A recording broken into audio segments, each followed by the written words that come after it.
नमस्कार साथियों, स्वागत है आपका आज के हमारे इस वीडियो में। दोस्तों, आज के इस वीडियो में हम चर्चा कर रहे हैं एमपी लैंड रेवेन्यू कोड के अंतर्गत जो इंपॉर्टेंट सेक्शंस हैं, जहां से जो है एमपी सीजे के एग्जाम में, एमपी एचजेएस के एग्जाम में रिपीटेडली क्वेश्चन पूछे जाते हैं। उन्हीं सब सेक्शंस को जो है आपके साथ शेयर कर रहे हैं। इसके पूर्व वाले वीडियो में हमने जो है चैप्टर फर्स्ट से लेकर चैप्टर 7 तक की सेक्शंस को आपके साथ शेयर किया था। अगर वो वीडियो आपने नहीं देखा है तो डिस्क्रिप्शन बॉक्स में लिंक दिया हुआ है, आप वहां से जो है वो वीडियो देख सकते हैं। आज के इस वीडियो में हम जो है चैप्टर 9 से लेकर चैप्टर 15 तक के जो इंपॉर्टेंट सेक्शंस हैं, जहां से रिपीटेडली क्वेश्चन पूछे जाते हैं, उन्हीं सबको जो है आपके साथ शेयर करेंगे। अगर आप हमारे इस चैनल पर नए हैं तो सब्सक्राइब जरूर कर लीजिएगा, क्योंकि इसी प्रकार के महत्वपूर्ण वीडियो, यूजफुल वीडियो जो है हम लॉ से संबंधित लाते रहते हैं। तो चलिए मित्रों, शुरू करते हैं आज का यह इंपॉर्टेंट वीडियो। मित्रों, यदि आप जुडिशियल एग्जाम्स की तैयारी कर रहे हैं तो आप जो है अनअकैडमी के साथ अपनी तैयारी को और बेहतर तरीके से कर सकते हैं। यहाँ के प्राइसिंग प्लान जो है 1 अप्रैल से 15% बढ़ने वाले हैं। तो आप अगर अभी ज्वाइन करेंगे तो आपको जो है कम कीमत में प्राइसिंग प्लान मिलेगा, और इसी के साथ साथ अगर आप हमारा रेफरल कोड LEG10 यूज़ करते हैं तो आपको 10% का एक्स्ट्रा डिस्काउंट भी मिलेगा। यहाँ पर जो है MPPSC प्री प्लस मेंस की जो है बैच भी चलाई जा रही है, जो कि 16 मार्च से स्टार्ट हुई है और 6 मंथ्स का ड्यूरेशन पीरियड है इसका। तो आप जो है इसका लाभ ले सकते हैं। इसी के साथ साथ आपको जो है यहाँ पर plus subscription access, Indian best educator, interactive live classes, live test and quiz, structural course and PDF वगैरह जो है आपको यहाँ पर मिल जाते हैं। मित्रों, यहाँ आपको फ्री टेस्ट सीरीज मिल जाती है प्रीलिम्स एग्जाम्स के लिए। फिर इसी के साथ साथ एक्सपर्ट गाइडेंस यहाँ पर अवेलेबल है, डाउट क्लियरिंग सेशन यहाँ पर अवेलेबल है। इसी के साथ साथ जो है जो जुडिशरी आइकॉनिक्स हैं वो आपको लाइव मिल जाते हैं, जिससे आपकी तैयारी और बेहतर हो सके। और अगर इसकी प्राइसिंग प्लान की बात करें तो वो भी बहुत अफोर्डेबल है, मंथली वाइज प्राइसिंग प्लान है। और अगर आप हमारा रेफरल कोड LEG10 यूज़ करेंगे तो आपको जो है 10% का डिस्काउंट भी मिलेगा। मित्रों, यदि आप अनअकैडमी ज्वाइन करना चाहते हैं तो डिस्क्रिप्शन बॉक्स में जो है लिंक प्रोवाइड किया गया है, आप वहां से जो है अनअकैडमी को ज्वाइन कर सकते हैं। मित्रों, चैप्टर 9 जो है बहुत ही इंपॉर्टेंट सेक्शन है। सेक्शन 104 से लेकर सेक्शन 123 तक एक्सटेंडेड है, और इस चैप्टर से जो है प्रीलिम्स एग्जाम में बहुत सारे क्वेश्चंस बनते हैं। तो सबसे पहले हम देखें सेक्शन 104 जो है धारा 104। ये बहुत ही इंपॉर्टेंट सेक्शन है और इसमें जो है 2018 के अमेंडमेंट जो है इसमें हुआ है। बात को समझिएगा, इसके सब सेक्शन 1 में बताया हुआ है, आयुक्त भू अभिलेख प्रत्येक तहसील के लिए ग्रामों को पटवारी हलकों में व्यवस्थित करेगा। बात को समझना कि आयुक्त भू अभिलेख को अधिकार दिया गया है कि वह तहसील के जो है ग्राम है उनके जो पटवारी हलकों को व्यवस्थित करने की शक्ति दी गई है। अब यहां पर 2018 के अमेंडमेंट के पहले जो है यह पावर दिया गया था कलेक्टर को, और संशोधन के द्वारा जो है इसको यहां पर कलेक्टर की जगह क्या कर दिया गया है, आयुक्त भू अभिलेख किया गया है। तो इसको आप ध्यान रखिएगा, यहां से क्वेश्चन पूछा जा सकता है। इसी के साथ साथ जो है इस सेक्शन में जो है पटवारी की अपॉइंटमेंट दी हुई है सब सेक्शन 2 में। तो पटवारी की अपॉइंटमेंट कौन करता है, कलेक्टर साहब करते हैं। तो यह क्वेश्चन भी जो है कई बार पूछा जाता है। देखिए क्वेश्चन क्या क्या बनते हैं। पहला क्वेश्चन तो बन सकता है कि पटवारी की अपॉइंटमेंट किस सेक्शन में है, तो धारा 104 अपने को ध्यान में रखना है। फिर इसके बाद अपॉइंटमेंट कौन करता है, तो कलेक्टर साहब करते हैं, ये अपने को ध्यान रखना है। और तीसरी जो इंपॉर्टेंट बात जो है कि तहसील के लिए ग्रामों को पटवारी हलकों में व्यवस्थित करने की पावर जो है किसके पास है, तो अपने को ध्यान रखना है आयुक्त भू अभिलेख के पास है। इसी के साथ साथ जो है जो नगरीय क्षेत्र है उनको सेक्टरों में विभाजित करने की पावर भी जो है किसके पास है, आयुक्त भू अभिलेख के पास है। तो ये यहां पर जो है इंपॉर्टेंट सेक्शन है, ध्यान रखिएगा। फिर इसके बाद जो है धारा 105, ये भी बहुत इंपॉर्टेंट है, क्योंकि इसमें भी जो है 2018 में अमेंडमेंट से जो है संशोधन हुआ है। अब इसमें क्या कहा गया है, नगरेतर क्षेत्र में राजस्व निरीक्षक व्रतों की विरचना करना। बात को समझिएगा कि 2018 के पहले जो है यह पावर जो है कलेक्टर साहब को थी, लेकिन अमेंडमेंट के द्वारा ये कलेक्टर पावर किसको दे दी गई है, आयुक्त महोदय को दे दी गई है। तो आप इसको भी ध्यान में रखिएगा, यहां से भी क्वेश्चन जो है पूछा जा सकता है। फिर इसके बाद धारा 106 को देखें तो इसके अंतर्गत जो है राजस्व निरीक्षक की नियुक्ति के संबंध में प्रोविजन है ना, RI साहब की अपॉइंटमेंट के संबंध में प्रोविजन है तो कलेक्टर साहब करते हैं। यहां पर ध्यान रखना, धारा भी पूछ सकता है कि रेवेन्यू इंस्पेक्टर का अपॉइंटमेंट किस सेक्शन में प्रोवाइडेड है, तो सेक्शन 106 अपने को ध्यान रखना है। और कौन करता है, कलेक्टर साहब करते हैं, तो इस सेक्शन को आप ध्यान रखिएगा। फिर इसके बाद आइएगा धारा 107, ये भी इंपॉर्टेंट सेक्शन है प्रीलिम्स एग्जाम के लिए। इसके अंतर्गत जो है ग्राम, आबादी, ब्लॉक तथा सेक्टर्स के नक्शों के बारे में प्रावधान दिया गया है कि भाई प्रत्येक ग्राम के लिए जो है निम्नलिखित जो कह सकते हैं नक्शे हैं ये तैयार किए जाएंगे। इसी के साथ साथ जो है नगरीय क्षेत्र के लिए भी जो है नक्शे तैयार किए जाएंगे। अब यहां पर आप ध्यान रखना कि ग्राम के लिए कौन कौन से नक्शे तैयार करने हैं और नगरीय क्षेत्र के लिए कौन कौन से। ग्राम के लिए उपधारा 1 में बताए हुए हैं कौन कौन से नक्शे तैयार करने हैं, है ना, किए जाएंगे। और जो नगरीय क्षेत्र है इसके संबंध में उपधारा 2 में बताया गया है कि कौन कौन से जो है नक्शे वगैरह, मैप वगैरह तैयार किए जाएंगे। तो यहां से भी जो है प्रीलिम एग्जाम में क्वेश्चन बन सकता है, ध्यान रखिएगा। फिर इसके बाद धारा 108 जो कि अधिकार अभिलेख का उल्लेख करती है। देखिए यहां से जो है क्वेश्चन ये पूछा जा सकता है कि अधिकार अभिलेख का उल्लेख या अधिकार अभिलेख जो है किस धारा में वर्णित है। तो यहां पर डायरेक्ट आपसे सेक्शन पूछी जा सकती है, तो सेक्शन ध्यान रखिएगा। सेक्शन 108 धारा 108 में अधिकार अभिलेखों के संबंध में प्रावधान दिए गए हैं कि प्रत्येक ग्राम क्षेत्र के लिए और नगरीय क्षेत्र के लिए जो है अधिकार अभिलेख तैयार किए जाएंगे, जिसके अंतर्गत जो है जो जो प्रविष्टियां होंगी वो सारा यहां पर उल्लेख है। तो यहां पर मेनली तो आप धारा याद रखिएगा कि अधिकार अभिलेख जो है, क्योंकि प्रीलिम्स एग्जाम में धारा ही पूछी जा सकती है कि अधिकार अभिलेख के अंतर्गत जो है अधिकार अभिलेख किस सेक्शन में प्रोवाइडेड है। ठीक है, तो ये सारी चीजें यहां पर हो गई। अब इसके बाद हम देखें धारा 109। धारा 109 भी इंपॉर्टेंट है, जो प्रावधान करती है अधिकार के अर्जन की रिपोर्ट के बारे में। तो देखिएगा सेक्शन 109 मोस्ट इंपॉर्टेंट सेक्शन है, यहां से बहुत इजीली क्वेश्चन एग्जामिनर बना सकता है। अब इसमें क्या बताया गया है कि जब कोई व्यक्ति किसी भूमि को विधि पूर्वक अर्जित करता है, जब कोई व्यक्ति जो है किसी भूमि में कोई अधिकार को विधि पूर्वक अर्जित करता है, तो उसे जो है ऐसे अधिकार की सूचना कि उसने जो है ऐसे अधिकार को अर्जित किया है, उसकी सूचना जो है नगरीय क्षेत्र में देखें तो हम पटवारी और जो है तहसीलदार या फिर जो है राज्य सरकार द्वारा कोई व्यक्ति जो है निर्दिष्ट किया गया ऐसे व्यक्ति को सूचना दी जाती है।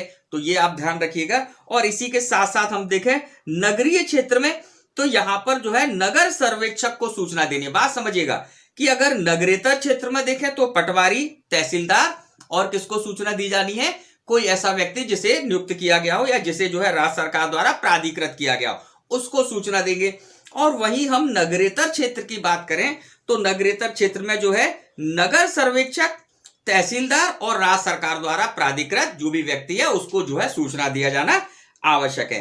तो यहां पर इसको ध्यान रखिएगा। अब इसमें एक स्पष्टीकरण है जो कि बहुत ही इंपॉर्टेंट है।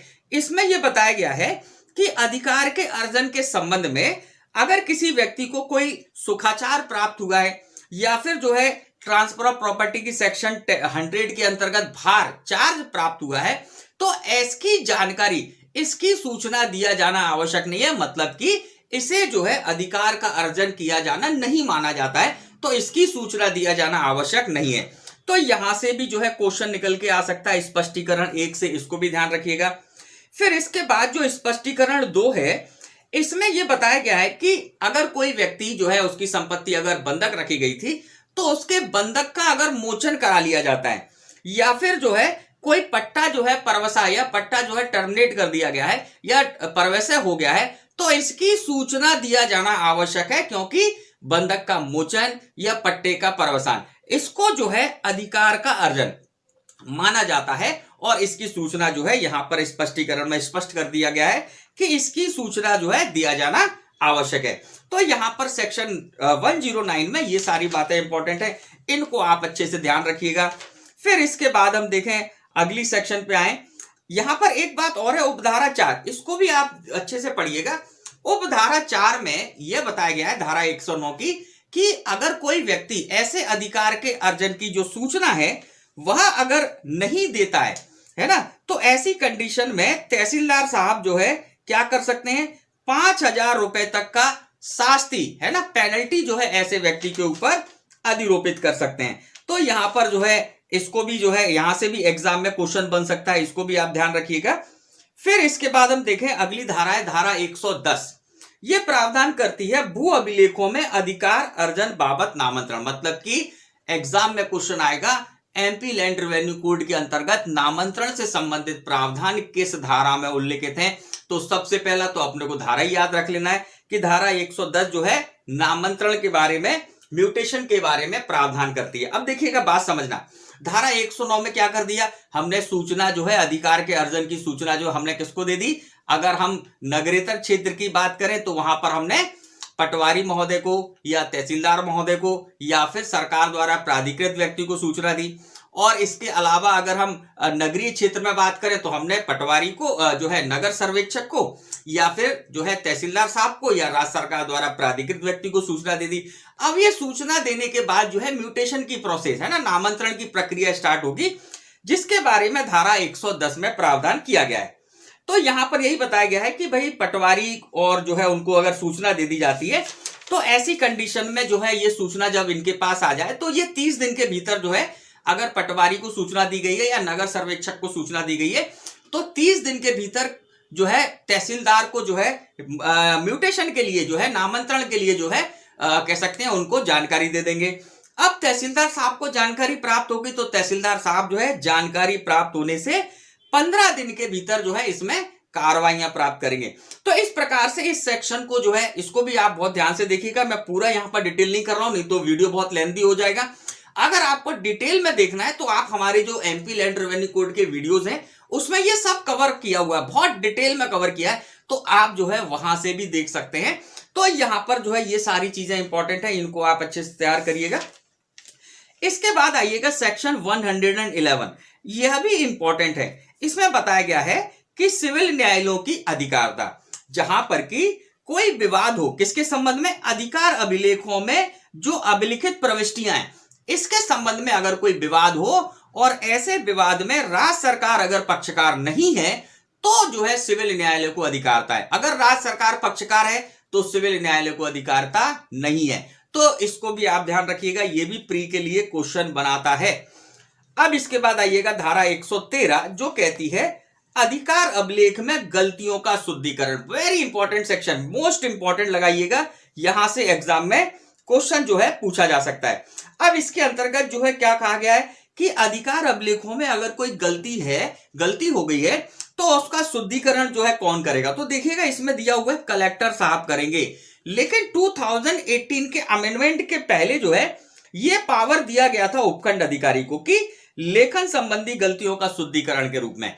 तो ये उपखंड अधिकारी करते थे, लेकिन 2018 के अमेंडमेंट के बाद यहां पर क्या कर दिया गया, संशोधन करके ये प्रोविजन कर दिए हैं। तो यहां पर कलेक्टर साहब को जो है पावर दिया हुआ है कि वो क्या कर सकते हैं कि जो है अधिकार अभिलेखों में कोई गलती हो गई है तो उस गलती को अगर पक्षकार आवेदन करते हैं, जो भी आवेदन कर, तो उस पर जो है इसको जो है करेक्ट करने का पावर दिया हुआ है। तो इसको अपन ध्यान रखेंगे। फिर इसके बाद आइएगा अगली सेक्शन है धारा 114 भू अभिलेख। अब भू अभिलेख के अंतर्गत क्या आता है, देखिए ग्राम में जितने भी भूमियां हैं उन सबके लिए जो है अभिलेख तैयार किए जाते हैं, है ना, उनके लिए जो है रिकॉर्ड तैयार किए जाते हैं जिससे कि उनको जो है मेंटेन किया जा सके। तो इस सेक्शन में जो है इन्हीं अभिलेखों के बारे में प्रावधान, ध्यान रखना। धारा 108 में हमने क्या देखा था, अधिकार अभिलेख देखे थे, है ना। धारा 108 में क्या उल्लेख है, अधिकार अभिलेख का उल्लेख है, लेकिन धारा 114 में भू अभिलेखों का उल्लेख है। बात को समझना, अधिकार अभिलेख भी इसमें शामिल होते हैं, क्यों, क्योंकि अधिकार अभिलेख भी तो रिकॉर्ड है किसी क्षेत्र के संबंध में। तो यहां पर यह दिया गया है कि ग्राम के लिए जो है ये निम्नलिखित रिकॉर्ड तैयार किए जाएंगे। तो बहुत ज्यादा प्री के लिए इंपॉर्टेंट नहीं है, केवल एक बार नजर जरूर रखिएगा। अब इसके बाद आइएगा अगली सेक्शन है सेक्शन 114A जो कि बहुत ही इंपॉर्टेंट है। यह प्रावधान करती है भू अधिकार पुस्तिका के संबंध। बात को समझना, यही वो पुस्तिका है जो किसानों के पास होती है, किसान किताब जिसको हम बोलते हैं, और इसी में जो है उनकी पावती वगैरह चढ़ी होती है कि उनके पास कौन सी जमीन क्या जो कुछ है वो सब इसी में रहता है। तो ये जो किताब है भू अधिकार जो है पुस्तिका जो है ये जो है किसानों के पास रहती है और तहसीलदार के ऊपर लायबिलिटी डाली गई है कि वो जो है जितने भी खाता धारक हैं या जितने भी जो है कह सकते हैं भूमि स्वामी हैं उनको जो है ऐसी भू अधिकार पुस्तिका जो है उपलब्ध कराएगा। तो यहां पर भी क्वेश्चन बन सकता है कि भाई भू अधिकार पुस्तिका जो है भूमि स्वामियों को उपलब्ध कराने के लिए किसको दायित्व दिया गया है, तो यहां पर किसको पावर है, तहसीलदार साहब को जो है पावर है। अब इसी के साथ साथ यहां पर जो है उपधारा 2, इससे भी क्वेश्चन आया है, बन सकता है कि भू अधिकार पुस्तिका के अंतर्गत जो है कितने भाग होते हैं। बात समझना, क्या क्वेश्चन आ सकता है कि भू अधिकार पुस्तिका में कितने भाग होते हैं, तो 2 भाग होते हैं। केवल याद रखिएगा कितने भाग होते हैं, 2 भाग होते हैं। तो ये यहां पर इंपॉर्टेंट है। फिर इसके बाद हम देखें कि भू अधिकार पुस्तिका में अगर कोई त्रुटि वगैरह हो जाए, अगर उसमें जो है कोई गलती या अशुद्धि हो जाए, तो उसको करेक्ट कौन कर सकता है, तो इसको शक्ति दी गई है तहसीलदार साहब को। तो ये भी क्वेश्चन बन सकता है। मतलब हम देखें धारा 114A के अंतर्गत, तो इसकी उपधारा 1 से भी क्वेश्चन बन सकता है, उपधारा 2 से भी क्वेश्चन बन सकता है, उपधारा 3 से भी क्वेश्चन बन सकता है। तो इन तीनों को, इनको अपने को ध्यान रखना है। अब इसके बाद आइए अगली सेक्शन, ये भी इंपॉर्टेंट है, धारा 115। जैसे कि मैंने आपको बताया कि इस चैप्टर में बहुत सारे क्वेश्चंस बनते हैं, तो इसको अपने को बहुत अच्छे से देखना होगा। तो मैं आपको सब बताता चल रहा हूं। तो सब अब देखिएगा, धारा 115 ये कहती है भू अभिलेखों में गलत या अशुद्ध प्रविष्टि का शुद्धिकरण। अब बात को समझना, पीछे हमने जो है धारा 114A में हमने देखा भू अधिकार पुस्तिका में कौन करेक्शन कर रहा था, तहसीलदार साहब को पावर थे। फिर इसके पहले जो है हमने अधिकार अभिलेखों में देखा था, तो वो धारा 113 में वो कलेक्टर साहब को थे। लेकिन यहां पर भू अभिलेखों में अगर कोई गलती या त्रुटि हो गई है, जो कि कैसा अभिलेख जो है धारा 114 का के अंतर्गत वाला अभिलेख नहीं है, या फिर भू अधिकार अभिलेख जो है धारा 113 वाला अधिकार अभिलेख नहीं है, क्योंकि इनके संबंध में अलग अधिकारियों को पावर है। इसके अलावा जो भू अभिलेख हैं उनमें करेक्शन करने की पावर, उसमें कोई गलती या अशुद्धि को सही करने की पावर जो है यहां पर उपखंड अधिकारी को, एसडीओ साहब को दिया हुआ है। तो इसको भी आप जो है बारीकी से समझिएगा, इसको भी अपने को ध्यान रखना है। अब यहां पर एक इंपॉर्टेंट बात और है कि मान लीजिए कि उपखंड अधिकारी के पास जो है आवेदन आता है कि किसी भू अधिकार जो है अभिलेख के अंतर्गत कोई प्रविष्टि गलत हो गई है, और वो आवेदन जो है 5 साल के बाद आता है जब वो प्रविष्टि की गई थी। तो ऐसी कंडीशन में अगर एसडीओ साहब को उसको करेक्ट करना है या उसमें कार्रवाई करना है, तो वहां पर जो है अगर 5 वर्ष की कालावधि के जो है बाद ऐसा आया है, तो कलेक्टर साहब क्या करेंगे, कलेक्टर साहब की लिखित मंजूरी आवश्यक होगी। अगर कलेक्टर साहब लिखित रूप में मंजूरी दे देंगे, तो ऐसी कंडीशन में जो है वहां पर ऐसी शुद्धि एसडीओ साहब कर सकते हैं। लेकिन अगर ऐसा जो है त्रुटि या गलती या शुद्धि 5 वर्ष के पहले ही पता चल जाती है, तो फिर वहां पर कलेक्टर साहब से लिखित अनुमति की आवश्यकता नहीं होगी। तो इसको भी आप देखिएगा, इसमें भी जो है इंपॉर्टेंट है। फिर इसके बाद जो है अगला हम देखें सेक्शन, अगला है धारा 117। अब इसके अंतर्गत क्या बताया गया है, भू अभिलेखों में की प्रविष्टियों के बारे में उपधारणा। इससे भी प्री में तो क्वेश्चन बनाया जा सकता है, पहले भी बना हुआ है।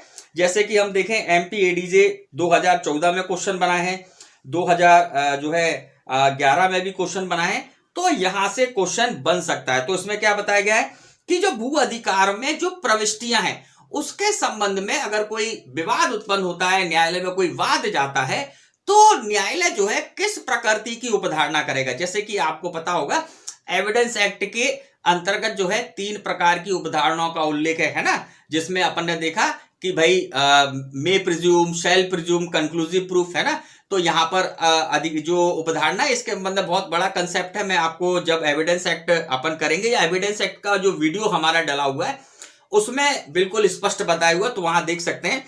लेकिन यहां पर जो इंपॉर्टेंट बात है जो आपको ध्यान में रखना है कि भाई जो भू अभिलेख है उसमें अगर कोई प्रविष्टि है, तो उसके संबंध में न्यायालय कौन सी उपधारणा करेगा। तो यहां पर ध्यान रखिएगा, शैल प्रिज्यूम की उपधारणा, मतलब उपधारणा करेगा वाली उपधारणा करेगा, शैल प्रिज्यूम की उपधारणा करेगा। अगर इसको एक और नाम दे तो इसको हम बोल सकते हैं विधि की खंडनी उपधारणा जो है न्यायालय यहां पर करता है। तो धारा 117 को भी आप ध्यान रखिएगा, इससे भी जो है एग्जाम में क्वेश्चन बन सकता है। फिर इसके बाद हम देखें धारा 120 को। तो धारा 120 के अंदर जो है नहीं, धारा 120 में कोई क्वेश्चन ऐसा निर्मित नहीं होता है, तो आप इसको जो है केवल एक बार मोटा मोटा देख लें, बाकी कोई ज्यादा देखने की जरूरत नहीं है। 122 में जो है ये दिया हुआ है कि इस अध्याय के अंतर्गत जो उपबंध है उनसे छूट प्राप्त करने देने की शक्ति राज्य सरकार की है, तो ये भी बहुत नॉर्मल है, तो इससे भी कोई क्वेश्चन नहीं आना। धारा 123 से भी कोई क्वेश्चन बनता नहीं दिखता है। तो इस प्रकार जो है चैप्टर 9 के अंतर्गत ये सारी चीजें जो है यहां से क्वेश्चंस बनते हैं। अब हम देखते हैं अगला चैप्टर, चैप्टर 10, जो कि बात करता है सीमाएं तथा सीमा चिन्ह तथा सर्वेक्षण जो है चिन्हों के संबंध में। तो इससे जो है कौन कौन से क्वेश्चन बनते हैं। मित्रों, चैप्टर 10 के अंतर्गत जो सबसे पहली इंपॉर्टेंट सेक्शन है वो है सेक्शन 124, धारा 124, जो प्रावधान करती है ग्रामों, सेक्टरों तथा सर्वेक्षण संख्यांक या भूखंड संख्यांकों के सीमा चिन्हों का सन्निर्माण। बात को समझिएगा, ग्रामों के लिए सेक्टर, सर्वेक्षण संख्यांक, भूखंड संख्यांक, इनके लिए जो है सीमा चिन्हों का सन्निर्माण किया जाएगा, है ना, जो है सीमा चिन्ह बनाए जाएंगे। अब यहां पर क्वेश्चन क्या आएगा, बात को समझिएगा। तो उपधारा 4 के अंतर्गत यहां पर दिया हुआ है, प्रत्येक भूधारक भूमि पर बनाए गए स्थायी चिन्हों के जो है स्थायी सीमा चिन्हों के अनुरक्षण तथा उसकी मरम्मत के लिए उत्तरदायी होगा। तो यही क्वेश्चन पूछा जाता है कि भाई जो भूमि के सीमा चिन्ह हैं उनके अनुरक्षण और मरम्मत करने का उत्तरदायित्व किसका है। तो यहां पर जो है ये उत्तरदायित्व किसको दिया है, ऐसे भूधारक को दिया है जिसकी भूमि के ऊपर ऐसे सीमा चिन्ह बने हुए हैं। तो ये जो है एग्जाम में जो है यहां से प्रलम एग्जाम में क्वेश्चन बनता है। फिर इसके बाद हम देखें धारा 125, इससे भी जो है एग्जाम में क्वेश्चन बनता है। तो अब इसमें क्या बताया गया है, ग्रामों, सेक्टरों, सर्वेक्षण संख्यांक, ब्लॉक संख्यांक तथा भूखंड संख्यांकों के बीच सीमाओं के बारे में विवाद। मतलब कि अगर किसी ग्राम की सीमाओं के बारे में विवाद, सेक्टर की, सर्वेक्षण संख्यांक, ब्लॉक संख्यांक, इनकी सीमा चिन्हों के संबंध में अगर कोई विवाद उत्पन्न हो जाए तो उसको जो है कौन जो है उस विवाद को सुनेगा, कौन उसमें जो है जांच वगैरह कर जो है उसको रिजॉल्व करेगा। तो यहां पर ये शक्ति तहसीलदार साहब को दी गई है। तो ये अपने को ध्यान रखना है, क्वेश्चन पूछा जा सकता है कि भाई धारा 125 के अंतर्गत ग्राम, सेक्टर, सर्वेक्षण संख्यांक, ब्लॉक संख्यांक, भूखंड संख्यांकों के अंतर्गत जो है बीच में अगर सीमा चिन्हों का कोई विवाद है तो वो जो है किसके समक्ष जो है उसका आवेदन किया जाएगा। तो यहां पर क्या याद रखेंगे अपन, तहसीलदार साहब को ऐसी शक्ति प्राप्त है। अब इसके बाद आइएगा अगला जो सेक्शन है, सेक्शन 127, धारा 127, इससे भी जो है कई बार क्वेश्चन बन जाते हैं। इसमें क्या कहा गया है, सीमांकन तथा सीमा पंक्तियों का अनुरक्षण। बात को समझिएगा, गांव में जो सड़क है, गांव में जो है सेक्टरों में जो सड़क है या कोई दखल रहित भूमियां हैं, है ना, या सामुदायिक प्रयोजनों की भूमियां हैं, उन भूमियों से या इन क्षेत्रों से, या जैसे कह सकते हैं हम कि सड़कों से लगी हुई जो भूमि है और जो उनके भूमि स्वामी हैं, वे अपने खर्च पर ऐसे जो है सीमा चिन्ह या ऐसी पंक्तियां बनाएंगे जिससे कि सेपरेट इनको किया जा सके कि भाई रोड के किनारे जिसकी भूमि है वो जो है ऐसे बाउंड्री मार्क्स बनाएगा जिससे कि रोड और उसकी भूमि के बीच में जो है एक डायवर्शन, एक जो है कह सकते हैं एक जो है बाउंड्री खींची जा सके। तो ये जो है यहां पर जो है किसको दिया गया है, ऐसे प्रत्येक जो भूमि का धारक है उसको जो है अपने स्वयं के खर्च पर जो है इसको कराना है। तो यहां से भी जो है क्वेश्चन बन सकता है कि अगर ऐसा हो तो कौन करेगा। अब यहां पर इंपॉर्टेंट बात यह है कि मान लीजिए कि कोई व्यक्ति जो है ऐसा नहीं करता है ना, ऐसे अपने जो कर्तव्य है उसका जो है पूर्ण नहीं करता है, तो फिर ये जो है तहसीलदार साहब जो है खुद भी करा सकते हैं और जो खर्चा लगा है उसको जो है ऐसे भूधारक से जो है भू राजस्व की तरह उससे वसूला जा सकता है। तो यहां पर यह भी ध्यान रखिएगा कि तहसीलदार साहब को जो है ऐसे सीमा चिन्हों को या ऐसे बाउंड्री जो है इनको बनाने का अधिकार है, लेकिन अगर वह भूमि स्वामी नहीं बनाता है तो तहसीलदार साहब जो है उसको करवा सकेंगे और उसके संबंध में खर्चे वगैरह जो लगे हैं वह ऐसे भूमि स्वामी से वसूले जाएंगे भू राजस्व की तरह। तो यहां पर यह भी जो है यहां से भी क्वेश्चन निर्मित हो सकता है। फिर इसके बाद हम देखें सेक्शन 128, धारा 128, ये कहती है सीमा चिन्हों या सर्वेक्षण चिन्हों की मरम्मत कराने के लिए बाध्य करना। अब ये इंपॉर्टेंट बात है, यहां से जो है बहुत इंपॉर्टेंट क्वेश्चन बनता है कि भाई मान लीजिए पटवारी या जो नगर सर्वेक्षक है उसको ये ज्ञात हो गया कि किसी भूमि स्वामी ने जो है क्या नहीं करवाया, कोई सीमा चिन्ह या सर्वेक्षण चिन्ह जो है जो टूट फूट गया उसकी मरम्मत नहीं कराई है। तो पटवारी या नगर सर्वेक्षक क्या कर सकते हैं, उस व्यक्ति को जिसके खेत में या जिसकी जो लायबिलिटी है उसको जो है ये कह सकते हैं कि 1 मार्च के पहले आप जो है ऐसे सीमा चिन्ह को करेक्ट या करा लीजिए, मरम्मत करा लीजिए और अगर वो 1 मार्च के पहले नहीं कराता है तो 1 मार्च के पश्चात जो है तहसीलदार साहब क्या कर सकते हैं, वह खुद जो है ऐसा करवा सकते हैं। और उसके संबंध में जो है ऐसे प्रत्येक सीमा चिन्ह के लिए जो विनष्ट हुआ है, जिसकी मरम्मत कराई गई है, 1000 रुपए तक का जुर्माना ऐसे भूमि स्वामी पर लगा सकते हैं। तो किसको पावर है, जो है तहसीलदार साहब को पावर है। और कितना जुर्माना लगा सकते हैं, 1000 रुपए तक का। तो इसको अपने को ध्यान रखना है एग्जाम के लिए। और जो खर्चा लगा है ऐसा सीमा चिन्ह बनाने का, ये सब जो है भू राजस्व की तरह वसूले जाते हैं। तो यहां पर इसको भी ध्यान रखिएगा। फिर इसके बाद हम देखें अगली सेक्शन है सेक्शन 129। ये प्रावधान करती है सर्वेक्षण संख्यांक या जो है सर्वेक्षण संख्यांक के उपखंड, ब्लॉक संख्यांक या भूखंड संख्यांकों का सीमांकन। बात समझना कि भाई सर्वेक्षण संख्यांक, भूखंड संख्यांक, इनके संबंध में अगर कोई विवाद है या कुछ है तो उसका सीमांकन वगैरह कराने के संबंध में प्रावधान है। तो यहां पर जो है तहसीलदार जो साहब जो है क्या कर सकते हैं, ऐसे किसी आवेदन आने पर, पक्षकार का आवेदन आए कि साहब यहाँ पर जो है सीमांकन कराना है, कोई डिस्प्यूट है या कुछ जो है कह सकते हैं परिस्थितियां क्लियर नहीं है कि क्या सही जो है बाउंड्रीज हैं, तो उसके संबंध में अगर तहसीलदार साहब को आवेदन आता है तो तहसीलदार साहब जो है राजस्व निरीक्षक या नगर सर्वेक्षक को प्रतिनियुक्त कर सकते हैं कि वो नपती वगैरह, मेजरमेंट वगैरह कर ऐसी सीमाओं को विनिश्चित करें और जो है उसके संबंध में तहसीलदार साहब को रिपोर्ट दें। अब तहसीलदार साहब जब ऐसी रिपोर्ट बनाकर दे दी जाती है तो उसको जो है वो क्या करता है, उसको वो है पुष्ट वगैरह करता है। तो यहां पर जो है ये अपने को ध्यान रखना है। अब यहां पर जो उपधारा 5 है, इसमें यह कहा गया है कि जो ऐसे व्यथित पक्षकार हैं, जो सीमांकन तहसीलदार साहब के आदेश पर कराया गया, जिसको तहसीलदार साहब ने पुष्ट कर दिया, अगर उस पुष्टि के आदेश से जो व्यथित पक्षकार हैं वह उपखंड अधिकारी को, एसडीओ को जो है 45 दिन के भीतर, अब ये टाइम पीरियड इंपॉर्टेंट है जो पूछा जा सकता है, 45 दिन के भीतर जो है क्या करेंगे, उपखंड अधिकारी को जो है ऐसे आदेश के विरुद्ध जो है क्या कर सकते हैं, आवेदन कर सकते हैं ऐसे आदेश को अपास्त कराने का। फिर तहसीलदार साहब जो है इसकी जांच वगैरह करेंगे। उपखंड अधिकारी जो है इसकी जांच वगैरह फिर से करा सकते हैं या उसको जो है फिर से अन्य से जो है उसका मेजरमेंट करा सकते हैं। तो यहां पर भी जो है क्वेश्चन निकल के आता है जिसको अपने को ध्यान रखना है और जो है पूछा जा सकता है। फिर इसके बाद अगला हम देखें, अगली सेक्शन है आपका इंपॉर्टेंट जो है वो है सेक्शन 130, धारा 130। इसको भी इंपॉर्टेंट लगाइएगा। 2018 के अमेंडमेंट में जो है 2019 के अमेंडमेंट में इसमें एक मेजर चेंज हुआ है जो कि पूछा जा सकता है। वेरी इंपॉर्टेंट बात है।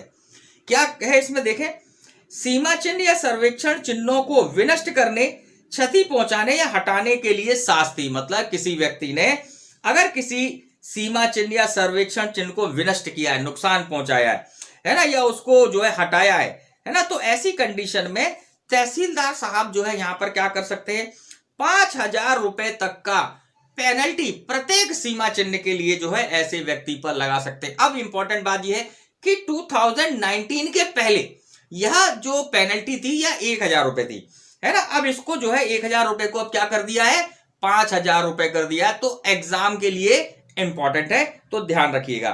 फिर इसके बाद जो है अगली सेक्शन है सेक्शन 131, मार्ग अधिकार तथा अन्य प्राइवेट सुखातार संबंधी अधिकार।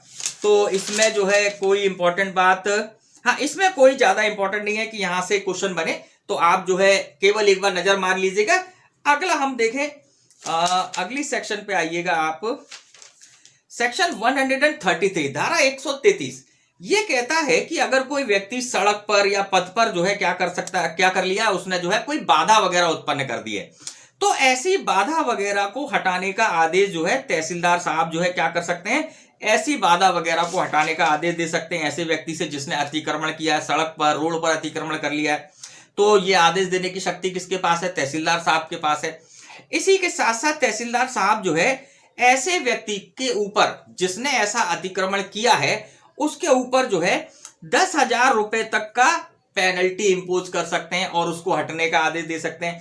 अब अगर मान लीजिए कि वो व्यक्ति नहीं हटता है तो यहां पर उपखंड अधिकारी को, एसडीओ साहब को यह पावर है कि तहसीलदार के आदेश के 7 दिन के भीतर अगर वो नहीं हटा है तो एसडीओ साहब क्या कर सकते हैं, उपखंड अधिकारी साहब क्या कर सकते हैं, ऐसे व्यक्ति को गिरफ्तार करा सकते हैं और प्रथम आदेश के उल्लंघन पर ऐसे व्यक्ति को जो है 15 दिन के लिए जो है कारावास में कह सकते हैं कि इसको कारावास के लिए जो है सिविल कारागार में निरुद्ध करा सकते हैं।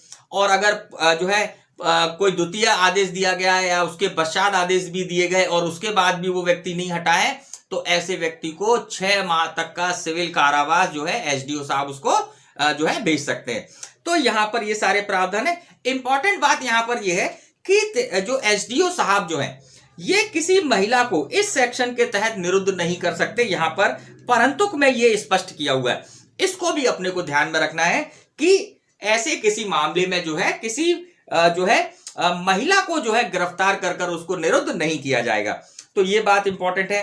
अब इसके बाद हम देखें सेक्शन 134, ये भी इंपॉर्टेंट है और इसमें भी जो है 2019 में अमेंडमेंट के द्वारा जो है इसमें चेंजेस किए गए हैं, तो इसको भी हम देखेंगे। तो देखिएगा इसमें बताया गया है कतिपय कार्यों की पुनरावृत्ति से विरत रहने के लिए बंद पत्र का निष्पादन, मतलब कि जो व्यक्तियों ने क्या किया है कि धारा 131, धारा 132, धारा 133 के अंतर्गत जो है इनका उल्लंघन किया है, जैसे कि उन्होंने बाउंड्री मार्क्स वगैरह रिपेयर नहीं कराए हैं या उन्होंने उनको विनष्ट वगैरह किया है या सरकारी सड़क पर जो है बाधा वगैरह कर ली है, तो ऐसे व्यक्तियों से जो है बंद पत्र जो है एग्जीक्यूट कराए जा सकते हैं, बॉन्ड पेपर एग्जीक्यूट कराए जा सकते हैं, जो कि तहसीलदार साहब करवाएंगे। और कितनी धनराशि का? 5,000 रुपए तक की धनराशि का। ध्यान रखिएगा 2019 के संशोधन के बाद जो है यहां पर 5,000 रुपए स्थापित किया गया। इसके पहले जो है कितना था? मात्र 500 रुपए था। तो यहां पर ये इंपॉर्टेंट बात है, इसको अपने को ध्यान रखना है कि यहां पर 5,000 रुपए जो है कह सकते हैं कि जो बंद पत्र है वो निष्पादित किए जाएंगे। अब देखिएगा पीछे हमने आपको अभी ये बताया था धारा 130 में कि 5,000 रुपए तक का जो है जुर्माना लगाया जा सकता है। जो पहले 1,000 था उसके बाद इसको 5,000 कर दिया गया। तो ये 2018 के संशोधन में किया, ध्यान रखना 2019 के संशोधन में नहीं, 2018 के संशोधन में जो है इसको किया गया था। लेकिन जब हम सेक्शन 134 में देखते हैं तो यहां पर जो बंद पत्र की राशि को बढ़ाया गया एक जो है 500 रुपए से 5,000, ये 2019 के संशोधन में किया गया। तो इसको भी अपने को ध्यान में रखना है। फिर इसके बाद देखिएगा धारा 135, इससे भी जो है क्वेश्चन बनता है। क्या कहता है? सड़क पथ आदि के लिए भूमि का अर्जन। तो देखिए गांव में जो है कहीं पर कोई छोटे रास्ते की जरूरत है, बैलगाड़ी वगैरह या छोटे मोटे रास्ते की आवश्यकता है, तो उसके लिए जो है कलेक्टर साहब व्यवस्था कर सकते हैं सेक्शन 135 में। यहां से भी कई बार क्वेश्चन आया है। देखिएगा यहां से जो है एमपी एडीजे के एग्जाम में 2 बार, 2013 में, 2018 में क्वेश्चन, 2008 में क्वेश्चन आ चुका है। तो यहां पर ये जो है सड़क पथ आदि के संबंध में भूमि का अर्जन कौन करता है, किसको अधिकार है? तो कलेक्टर साहब को है। कलेक्टर साहब जो है ऐसा कर सकते हैं। और सड़क कितनी चौड़ी होनी चाहिए? 10 फीट की। मैंने आपको बताया छोटी मोटी सड़क, मतलब 10 फीट चौड़ी सड़क के लिए अगर अधिग्रहण करना है तो कलेक्टर साहब को पावर दिया गया है। और कलेक्टर साहब जो है ऐसी भूमि का अधिग्रहण वगैरह करेंगे तो उसके लिए जो है प्रतिकर वगैरह जो है देने का भी कर सकते हैं। तो प्रतिकर कितना दिया जाएगा जिनकी भूमियां जो है यहां पर अधिग्रहित की गई हैं इस सेक्शन के अंतर्गत? तो जो भूमि का जो भू राजस्व है उसके 15 गुना, यहां पर भी इंपॉर्टेंट बात है, ये भी पूछा जा सकता है। 15 गुना 15 टाइम्स जो है कह सकते हैं कि वो प्रतिकर जो है निर्धारित किया जा सकता है जो है कलेक्टर के द्वारा। तो ये सारी की सारी चीजें जो है इस सेक्शन में, इस चैप्टर में इंपॉर्टेंट है, चैप्टर 10 में। मित्रों इसी के साथ जो है आज का ये वीडियो हम यहीं पर समाप्त करेंगे, क्योंकि वीडियो ऑलरेडी बहुत लेंथी हो चुका है और ज्यादा इसको अपने करा तो बहुत ज्यादा लेंथी हो जाएगा और आप लोग बोर हो जाएंगे। तो इसीलिए जो है आज का ये वीडियो हम जो है यहीं पर जो है इसको रोकेंगे और इसके आगे के जो चैप्टर्स हैं जो हमको कवर आउट करने हैं उन सबको जो है हम हमारे आगे आने वाले वीडियोस में जो है पार्ट्स में कंप्लीट करेंगे। तो मित्रों अगर आपको वीडियो अच्छा लगा है, आपको कुछ फायदा हुआ है, तो आप जो है लाइक जरूर कर लीजिएगा और सब्सक्राइब करना ना भूलें। अगर आपके कोई डाउट्स हैं तो आप जो है कमेंट बॉक्स में कमेंट कर हमसे पूछ सकते हैं। तो चलिए मित्रों होती है मुलाकात आपसे हमारे अगले वीडियो में। नमस्कार, जय हिंद, जय भारत।